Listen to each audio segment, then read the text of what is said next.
Hay un error que la mayoría comete sin siquiera notarlo. Invierten cada gramo de energía en levantar una vida que luzca exitosa por fuera, mientras el interior se queda solo, sin nadie que lo atienda. Suman más horas de trabajo, más ingresos, más logros, y sin embargo la paz nunca termina de llegar. Y cuando esa sensación aparece, la respuesta automática es siempre la misma: buscar una meta nueva, un ingreso mayor, un reconocimiento más grande, como si la solución estuviera simplemente en aumentar la dosis. Pero la realidad es más incómoda que eso. Ese vacío no existe porque te falte algo por conseguir. Existe porque llevas demasiado tiempo buscando la respuesta en el lugar equivocado. Así vive la mayoría, corriendo primero detrás del éxito con la idea de que la paz llegará después como una recompensa por añadidura, corriendo primero detrás del reconocimiento, asumiendo que el propósito aparecerá más adelante, cuando haya tiempo. Y solo cuando el cansancio, la ansiedad y la frustración se vuelven insostenibles, ahí, recién ahí, muchos empiezan a mirar hacia Dios en busca de respuestas que estuvieron disponibles desde siempre. Detente un momento y piensa en cómo has construido tus últimos 5 años. No en lo que dices que valoras, sino en cómo realmente has repartido tu tiempo, tu energía y tu atención. ¿Cuántas horas le dedicaste a mejorar tu cuenta bancaria, tu currículo, tu cuerpo, tu imagen? Y ahora pregúntate con la misma honestidad, ¿cuántas horas le dedicaste a tu vida espiritual, a esa parte tuya que no se mide en resultados visibles, pero que sostiene todo lo demás? Para la mayoría, la diferencia es abismal. Y esa diferencia no es un detalle sin importancia. Es la explicación de por qué tantas personas exitosas, cuando finalmente están solas con sus pensamientos, sienten que algo no cuadra. Esto no ocurre porque las personas sean superficiales o porque no les importe lo espiritual. Ocurre porque el mundo entero está diseñado para premiar lo visible y castigar lo invisible. Un ascenso se aplaude en público. Un mejor auto se nota de inmediato. Una cifra más alta en la cuenta bancaria genera una sensación instantánea de logro. En cambio, nadie aplaude que hayas fortalecido tu relación con Dios, que hayas encontrado paz interior, que hayas perdonado algo que llevabas años cargando. Esas victorias son silenciosas, no generan una reacción inmediata de la gente que te rodea. Y como el ser humano tiende a repetir aquello que recibe reconocimiento, terminamos invirtiendo cada vez más en lo que se ve y cada vez menos en lo que realmente sostiene una vida. Aquí está la primera verdad incómoda que vale la pena decir sin suavizar. Puedes pasar toda una vida acumulando logros y terminar profundamente vacío, porque el vacío no se llena con más, se llena con dirección. Y la dirección no aparece por accidente, se elige todos los días, en decisiones pequeñas que parecen no tener importancia. ¿En qué piensas cuando te despiertas? ¿A quién le das prioridad cuando decides tu agenda? ¿Qué lugar ocupa tu conexión con Dios cuando tienes que elegir entre eso y una hora más de trabajo? Esas decisiones pequeñas, repetidas durante años, son las que terminan definiendo si tu vida tiene un centro sólido o si simplemente gira alrededor de logros que nunca terminan de ser suficientes. Piensa por un momento en cómo actúa alguien que ha puesto el dinero, el estatus o la aprobación de los demás en el centro de su existencia. Cada decisión pasa primero por el filtro de ¿esto me conviene? ¿Esto me hace ver bien? ¿Esto me acerca a lo que quiero demostrar? Y aunque esa forma de vivir puede generar resultados impresionantes durante un tiempo, tiene una debilidad estructural que tarde o temprano sale a la luz. Todo depende de circunstancias externas que no controlas por completo. El mercado cambia, la salud falla, las personas decepcionan, las oportunidades se cierran. Y cuando la base de tu identidad y tu paz depende de cosas que pueden desaparecer en un instante, vives, sin saberlo, en un estado constante de alerta, incluso cuando todo parece ir bien. Ahora compara eso con alguien que ha puesto a Dios en el centro de sus decisiones. No significa que esa persona deje de esforzarse, de trabajar, de perseguir metas. Significa que esas metas dejan de ser el fundamento de su identidad y pasan a ser una expresión de algo más profundo, un propósito que no depende únicamente del resultado. Esa diferencia, que parece sutil, cambia por completo la forma en que se enfrenta el fracaso, la incertidumbre y la presión. Porque cuando fallas y tu identidad no depende de ese resultado, el fracaso duele, pero no te destruye. En cambio, cuando fallas y todo tu valor personal estaba puesto en ese logro, el fracaso se siente como una sentencia sobre quién eres. Aquí conviene detenerse en algo que casi nunca se menciona con claridad. Gran parte de la ansiedad moderna no nace de tener demasiadas responsabilidades, sino de cargar solos un peso que nunca estuvo diseñado para llevarse en soledad. Cuando te conviertes en el único sostén de tu propia vida, el único responsable de tu éxito, tu seguridad, tu valor, tu futuro, cada decisión se vuelve una amenaza potencial.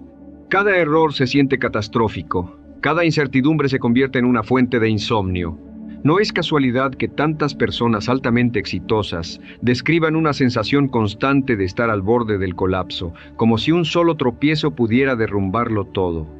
Ese miedo no nace del tamaño de sus responsabilidades, nace de haberse colocado a sí mismos como el único centro capaz de sostenerlas.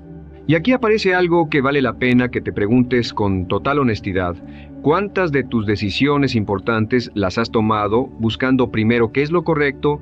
¿Y cuántas las has tomado buscando primero qué te conviene, qué te hace ver mejor o qué calma tu ansiedad más rápido? No te lo pregunto para que te sientas culpable. Te lo pregunto porque esa respuesta revela con más precisión que cualquier otra cosa qué está realmente en el centro de tu vida.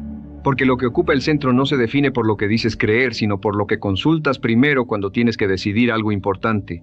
Hay un patrón que se repite en personas que han vivido durante años con el éxito material como prioridad absoluta.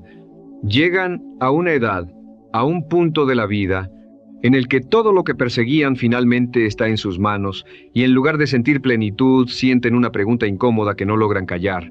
Algo como, ¿esto era todo? Esa pregunta no aparece por ingratitud ni por falta de logros, aparece porque el ser humano no fue diseñado para encontrar sentido último en lo material.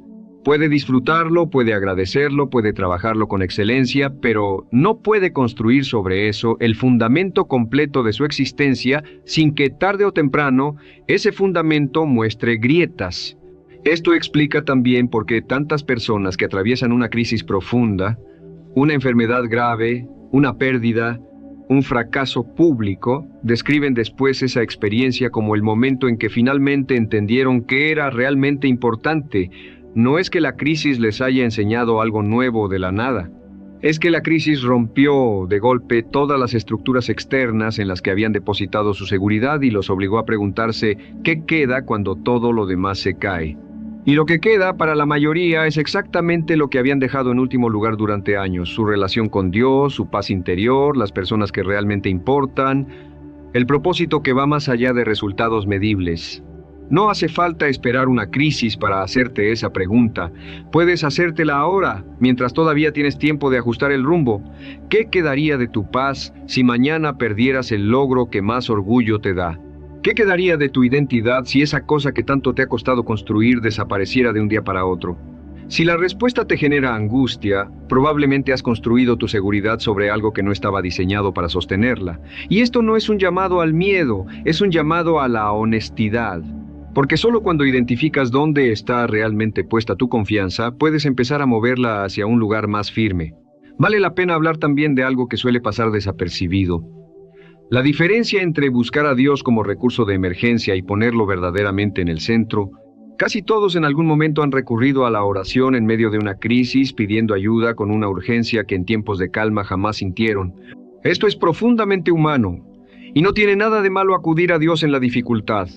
El problema aparece cuando esa es la única vez que aparece, cuando la fe se convierte en una especie de seguro contra incendios, algo que se guarda en un cajón y solo se saca cuando ya no queda ninguna otra opción. Vivir así no es tener a Dios en el centro, es tenerlo en la periferia, esperando pacientemente a que lo llames cuando todo lo demás haya fallado. Poner a Dios en el centro es distinto, es consultar ese fundamento antes de tomar la decisión, no después de sufrir sus consecuencias. Es dejar que ese propósito más grande influya en cómo tratas a las personas, en cómo manejas el dinero, en cómo respondes cuando alguien te decepciona, en qué estás dispuesto a hacer para conseguir lo que quieres y qué no. No es un gesto simbólico reservado para los domingos. Es una estructura que atraviesa cada decisión cotidiana, incluso las que parecen insignificantes. Y quizás aquí valga la pena detenerse en algo que muchas personas confunden. Poner a Dios en el centro no significa dejar de esforzarte, ni renunciar a tus ambiciones, ni conformarte con menos. Significa lo contrario: perseguir tus metas con una base tan sólida que ningún fracaso pueda destruirte y ningún éxito pueda hacerte perder el rumbo. Las personas que han logrado esta integración no dejan de trabajar duro, de esforzarse, de tomar riesgos. Lo que cambia es el porqué. Ya no persiguen el éxito para llenar un vacío ni para demostrar algo a los demás. Lo persiguen como una expresión natural de un propósito que ya tienen resuelto internamente. Y esa diferencia, aunque invisible desde afuera, cambia radicalmente cómo se vive el proceso. Hay algo más que merece atención: el orgullo silencioso con el que muchas personas rechazan la idea de necesitar algo más grande que ellas mismas. Vivimos en una cultura que celebra la autosuficiencia como la máxima virtud, que repite constantemente que todo depende de ti, que tú eres el único responsable de tu destino. Y aunque hay una parte de verdad en asumir responsabilidad por tu vida, llevado al extremo, este mensaje produce una soledad enorme. Porque si todo depende exclusivamente de ti, entonces también todo el peso de sostenerlo recae exclusivamente sobre ti. Y ningún ser humano, por más fuerte, disciplinado o inteligente que sea, fue diseñado para cargar solo con el peso completo de su existencia. Esto no es debilidad, es una realidad que la mayoría descubre demasiado tarde, generalmente después de haber colapsado bajo la presión de intentar sostenerlo todo sin ayuda. Reconocer que necesitas algo más grande que tú no te hace menos capaz, te hace más honesto. Y esa honestidad es, paradójicamente, el primer paso hacia una fortaleza real, distinta de esa fortaleza aparente que se agota tarde o temprano. Ahora bien, todo esto puede sonar como una idea bonita hasta que se convierte en algo concreto. Así que hablemos de acciones reales, de cosas que puedes empezar a hacer, no para memorizar como fórmula, sino para incorporar como práctica diaria. Lo primero es revisar tu punto de partida. Antes de tomar cualquier decisión importante durante los próximos días, detente un momento y pregúntate: ¿esto lo estoy decidiendo desde el miedo, desde el ego, desde la ansiedad de demostrar algo, o desde un lugar de calma y propósito? Esta simple pausa, aplicada de forma constante, cambia radicalmente la calidad de las decisiones que tomas, porque te obliga a identificar desde qué centro estás actuando. Lo segundo es dedicar un espacio fijo, no ocasional, a tu vida espiritual. No hablo de una promesa vaga de orar más o conectar más con Dios cuando pueda. Hablo de un momento concreto del día, aunque sean 10 minutos, dedicado exclusivamente a eso: oración, lectura, silencio, reflexión. Lo que para tu trabajo o tus finanzas consideras indispensable revisar el correo, revisar las cuentas, merece el mismo trato en tu vida espiritual. Lo que no programas rara vez sucede. Lo tercero es aprender a distinguir entre urgencia y prioridad. La mayoría vive apagando incendios, responde primero a lo urgente y deja lo importante para después, indefinidamente. Tu relación con Dios, tu paz interior, tus valores, rara vez son urgentes en el sentido inmediato, pero son, sin excepción, lo más importante. Aprende a protegerlos de la tiranía de lo urgente, incluso cuando eso signifique decir que no a algo que parece apremiante. Lo cuarto es examinar tus decisiones pasadas con honestidad, sin usar esa revisión como excusa para castigarte. Pregúntate: ¿en qué área de mi vida he estado buscando en el lugar equivocado la paz que necesito? Puede ser el trabajo, puede ser la aprobación de otros, puede ser el control constante de cada detalle. Nombrar con claridad ese patrón es el primer paso para empezar a redirigirlo. Lo quinto es practicar la gratitud como ejercicio diario, no como frase decorativa.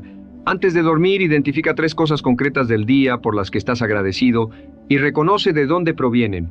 Este ejercicio, simple en apariencia, entrena a la mente para dejar de operar exclusivamente desde la carencia y el logro pendiente y empieza a reconocer lo que ya sostiene tu vida. Lo sexto es rodearte de personas cuya vida refleje, aunque sea de forma imperfecta, este mismo orden de prioridades. Es mucho más difícil sostener un cambio de este tipo en completa soledad. Busca conversaciones, comunidad, personas que te recuerden con su ejemplo que es posible construir una vida exitosa sin que el éxito sea el centro. Nada de esto es una fórmula mágica que resuelve todo de inmediato. Es un proceso, y como todo proceso real, tiene días buenos y días difíciles, momentos de claridad y momentos de duda. Pero cada pequeña decisión que tomes en esta dirección va construyendo, con el tiempo, una base distinta para tu vida. Una base que no depende de que todo salga bien para sostenerte, sino que te sostiene precisamente cuando las cosas no salen como esperabas. Hay todavía una resistencia que conviene nombrar porque casi todos la sienten en algún punto de este proceso. La sensación de que soltar el control absoluto sobre tu vida es, de alguna forma, resignarte a menos.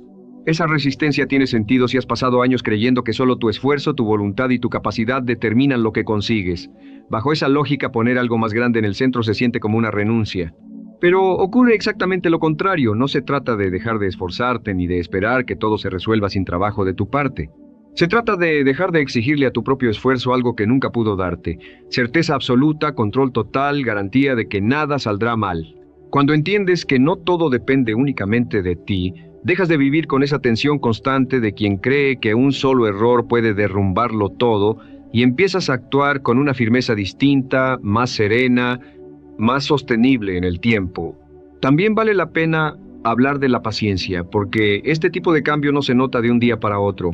Vivimos acostumbrados a resultados rápidos, una meta, un plazo, una métrica que confirme que vamos por buen camino. Pero reordenar el centro de tu vida no funciona así.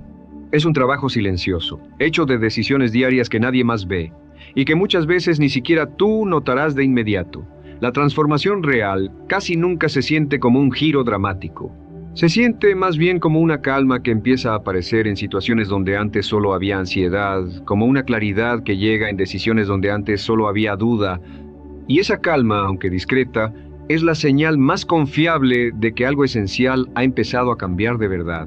Piensa también en lo que le estás enseñando a las personas que te observan sin siquiera proponértelo.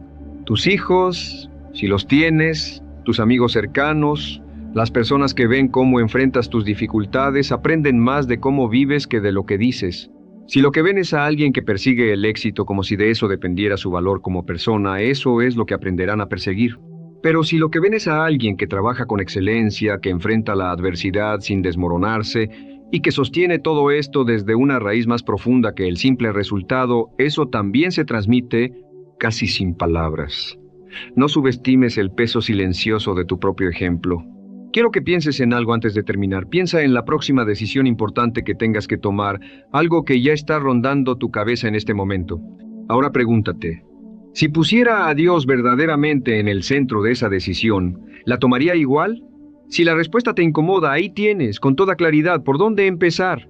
El verdadero éxito nunca ha sido cuestión de cuánto acumulas, sino de sobre qué fundamento lo construyes. Puedes pasarte la vida entera corriendo detrás de logros que se ven impresionantes desde afuera y sentir aún así que algo esencial sigue faltando. O puedes detenerte, aunque sea por un momento, y reordenar tus prioridades, poner primero lo que sostiene todo lo demás y dejar que el resto, el trabajo, el reconocimiento, el dinero sea una consecuencia de esa base y no un intento desesperado de reemplazarla. Esa decisión, tomada hoy, en lo pequeño, es lo que en unos años determinará si miras atrás con paz o con la misma pregunta incómoda que tantos otros se hacen demasiado tarde. Empieza hoy, no con un cambio enorme, sino con algo pequeño y concreto. Elige un momento fijo de tu día, aunque sean 5 minutos, para poner conscientemente a Dios en el centro antes de que el ruido del día te absorba por completo. Y si algo de lo que acabas de escuchar te tocó, si reconociste en estas palabras una parte de tu propia historia, cuéntalo. Comparte qué has vivido, qué has aprendido, qué te ayudó a reordenar tu vida cuando sentiste que el éxito no bastaba. Puede que tu experiencia sea exactamente lo que otra persona necesitaba leer hoy.